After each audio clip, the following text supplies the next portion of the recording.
Bună dimineața, doamnelor, bună dimineața, domnilor, bine v-am regăsit. Ora, câte ceasul? E 4:30 dimineața. Suntem în vama din Siret. E un frig aici de îți îngheață, efectiv îți îngheață nările în momentul în care trage aer în piept. E un friguț, în bord arătau minus 11 grade, dar cred că sunt minus 11 grade. E înghețat tot aici în vamă.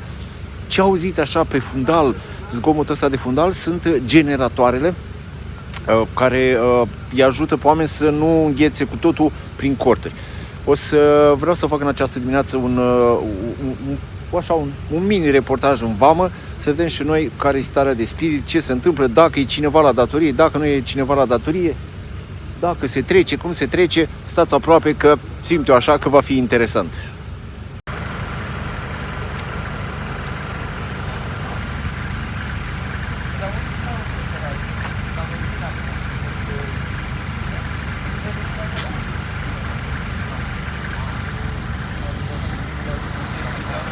Neața!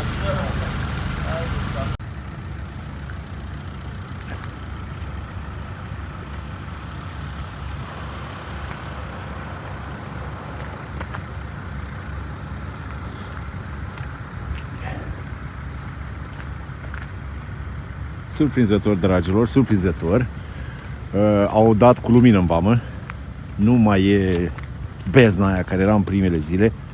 Autorităților le-a venit mintea la cap și au făcut ceea ce trebuie. Adică măcar câteva becuri. Nu-ți bagi degetele în ochi. E un friguț, vă spun. E un frig, îmi îngheață efectiv mâna pe aparatul de filmat. În momentul de față n-am văzut pe jos refugiați, doar mașini care intră. E înghețat tot în vamă. Vă spun cinstit, în vamă e înghețat tot. Aici dimineață, după 7:30-8, e o agitație de nu se poate să pun în funcțiune toate buteliile la celebrul standard celor din Turcia, care fac o shawarma sau un kebab excepțional, vă spun cinstit. Am gustat și un tran de zile, chiar spectaculos. E o bucurie așa pentru cei care vin de dincolo, când pot să guste ceva bun de aici.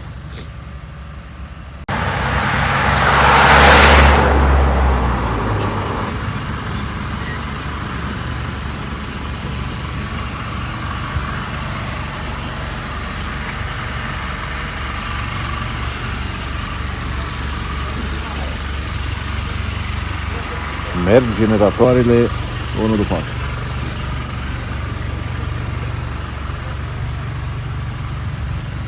Toate ajutoarele astea, dragilor, sunt pregătite pentru cei care vin de dincolo, de la hăinuțe, la Pampers, vă spun cinstit. Deci e absolut spectaculos ce se întâmplă, de toate.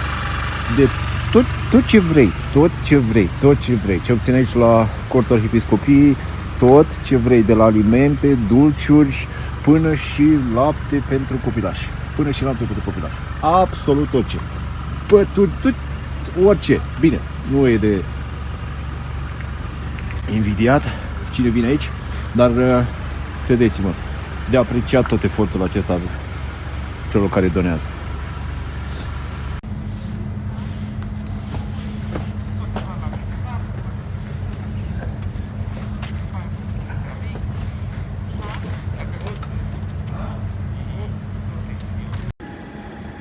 E 5 fără un sfert. Aia e vama. Am stat de vorbă cu oamenii de aici din zonă. Doar 3 autocare au trecut în noaptea asta și o singură doamnă cu un copil. Dincolo nu vine nimic, nu trece nici pasăre.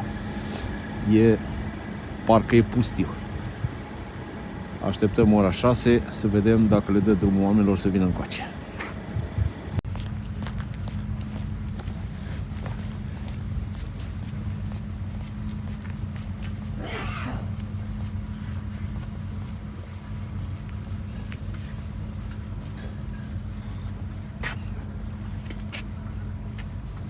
Știți ce-mi place? Că aici la instituția prefectului e flacăra, e aprinsă, e deschis, cortul simpatică. Da, flacăra olimpică, așa e, cam așa e.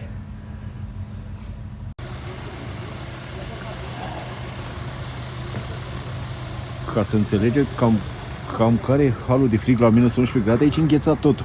La Casa Patrocle, dragii de ea au lăsat la vedere mâncare pentru căței și apa eu vă spun ce zic, uitați-o, e gheață, e efectiv gheață, n-ai cum. A înghețat, dragilor, a înghețat și mâncarea pentru betele animăluții. Asta e o bucată de... Nu vă pot să desprinde aici. N-ai cum să faci ceva. Minus 11 grade. Minus 11 grade. Acum e și mai frig, credeți-mă. E mult, mult mai frig. Nici animalul să nu fie dat miteu în zilele astea.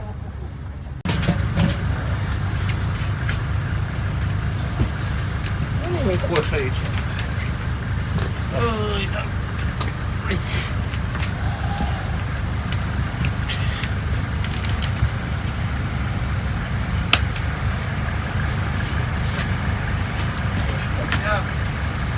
Nu am cafea, mă uităm. Vrei cafea? Nu am cafea.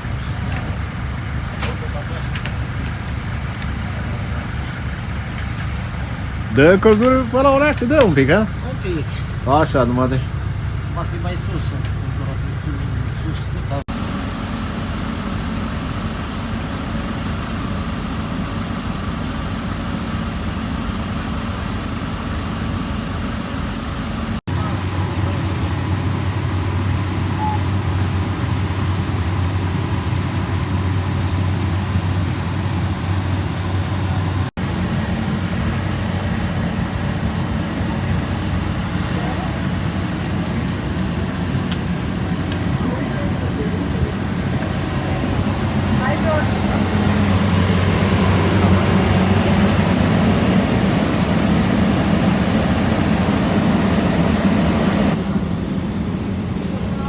Asta e doar cu așa ceva să mai poate rezista.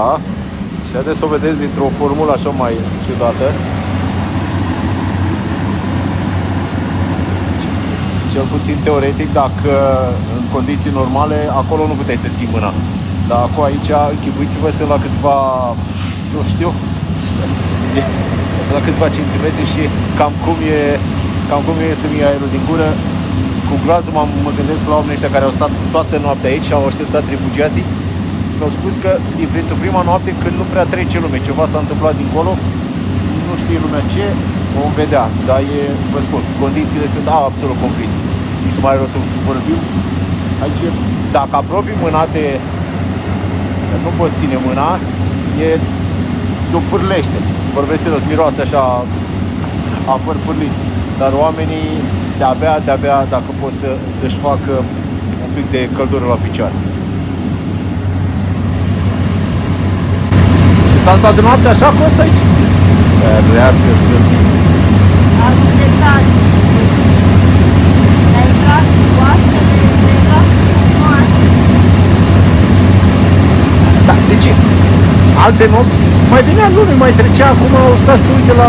S-a întâmplat ceva? V-au anunțat că s-a întâmplat ceva? Nu au zis nimic?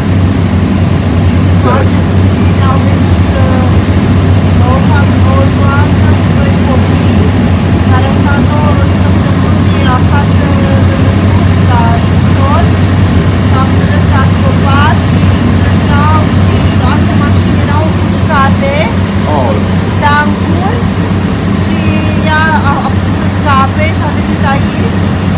A avut încredere în noi, a primit la o cazare. Rest, Mai rezistați? Mă întreb ce o să cam putem.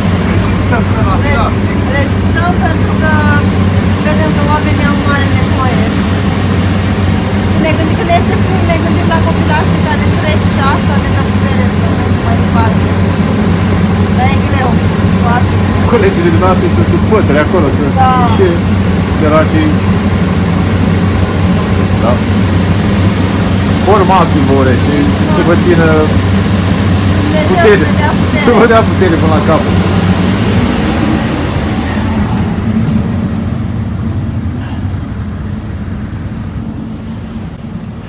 Da, dragilor, ați văzut, ca să știți ce se întâmplă în Vama Siret noaptea, să nu aveți sentimentul că aici e ceva deosebit. Credeți-mă, e... Oamenii ăștia sunt de compătimit. Închipuiți-vă cei care vin de dincolo. Da, mai stă. Încă cât e? 5 și un sfert, 5 și 20. Încă n-am văzut pe nimeni, credeți-mă, stau de 2 ore aici. Da, mai stă.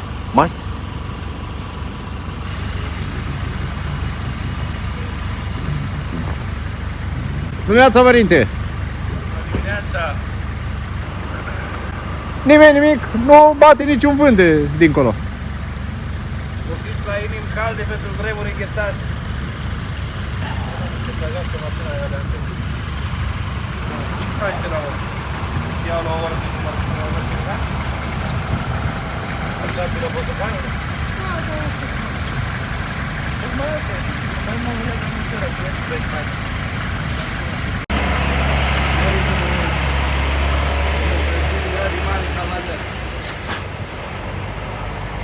Hai, Nețulică, bagă, Nețulică!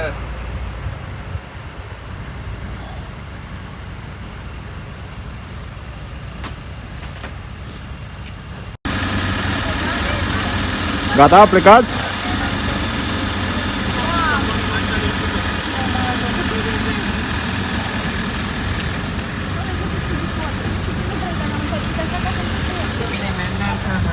Cam așa arată. E înghețat tot, vedeți? E înghețat tot. E un frig. E un frig aici. Bietele doamne pleacă, le-au venit cumva schimb, așa ca să ne înțelegem, dar e cumplit aici. E cumplit. Să stai o noapte în condițiile astea, să așteptând să ajungi un refugiat care nu știi săracul cum vine de dincolo, asta se cheamă cu adevărat omenii.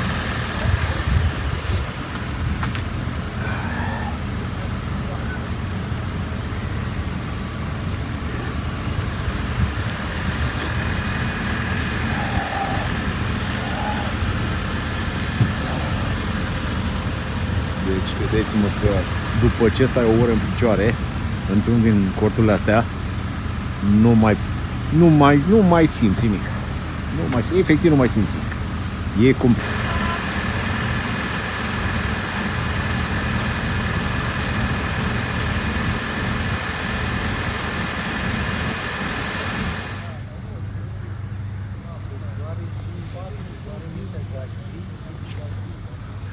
E ora 6:20, dragilor. Deja de soarele. Au și dat drumul la vamă. Au început primii refugiați să intre.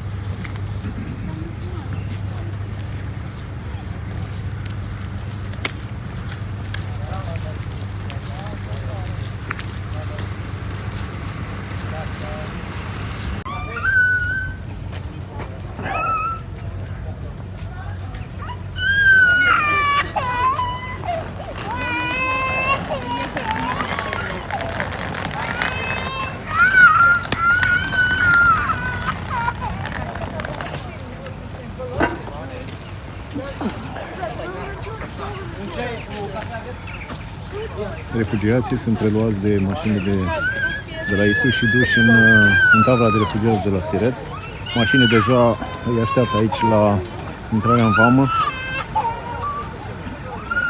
și sunt transportați în corturile de acolo, unde au și o cafea, un ceai, mâncare, o supă și au și căldură, ceea ce e foarte, foarte important.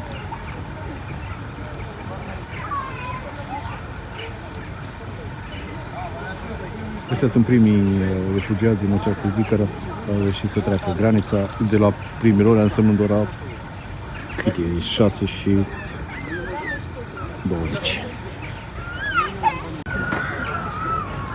Vama a început să se anime, 6:30, primele grupuri au început să sosească.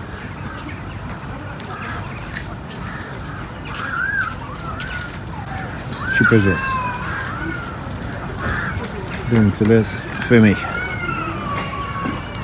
și copii.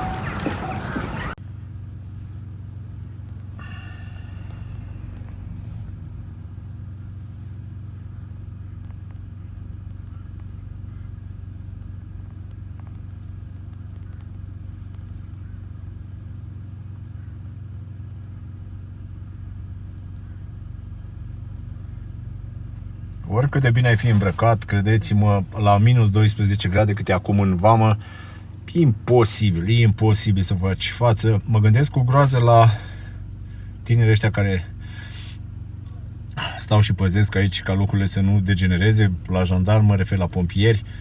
Sunt niște tineri. E cumplit pentru ei. A fost o noapte cumplită.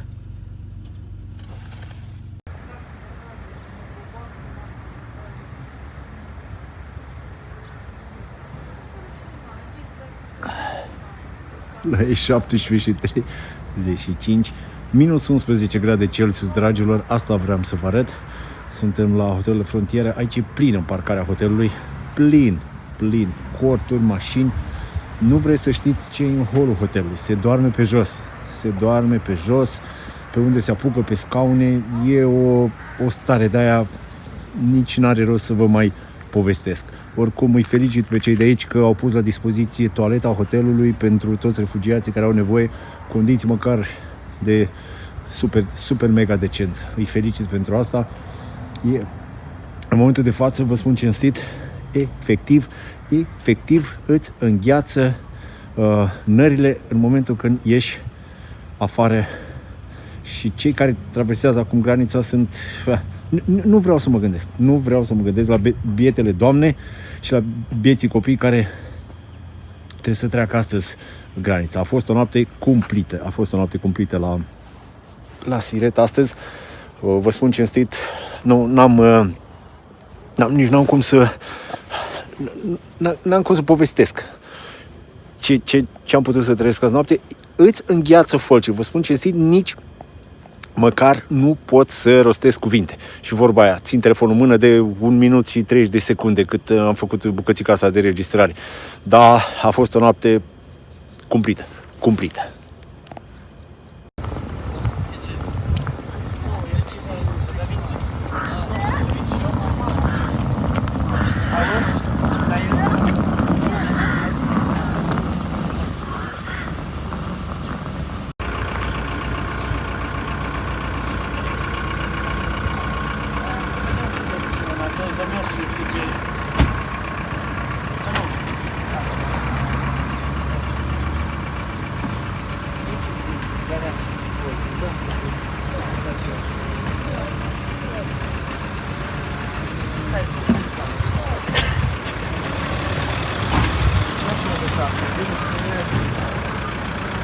S-a acoperit și înghețat, pur și simplu. Să fii mămică pe vremea asta și să pleci de la tine de acasă este absolut complet. Felicitări voluntarilor din toată inima.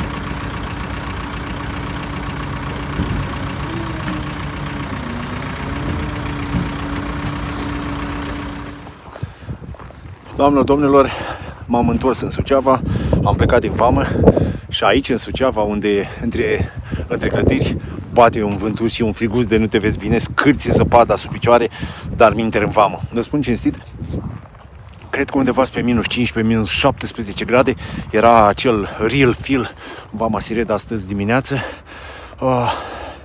Un lucru vreau să mai comentez înainte să îmi iau la revedere de la dumneavoastră. Oamenii ăia care stau acolo zi de zi, noapte de noapte, să știți că sunt cu adevărat eroi. Voluntarii ăia sunt de admirat, de aplaudat. Jandarmii, polițiștii, pompierii, cei de la ISU, toți sunt de aplaudat. Nu e, cum să zic, nu e uman să stai să îngheți de frig acolo, cum nu e uman să fii nevoit să îți părăsești casa, locuința, ca să fugi dintr-o țară care e într-un război și ăla nedrept și absolut absurd din toate punctele de vedere. Din partea unor, din partea cealaltă, unul foarte legitim.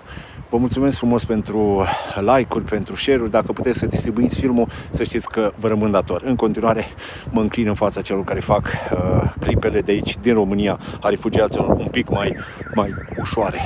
Dacă aveți timp și dacă nu mă credeți, mergeți măcar 10 minute într-o zi cu soare, nu noaptea, în vamă și ajutați, fiți voluntari. Face foarte mult pentru cei de acolo, au nevoie de sprijin, au nevoie să fie înlocuiți, au nevoie să poată să stea efectiv cu capul pe pernă și să doarmă liniștiți o noapte întreagă. Vă mulțumesc frumos, sănătate maximă și ca de obicei urarea mea, sus inimile, să fie pace!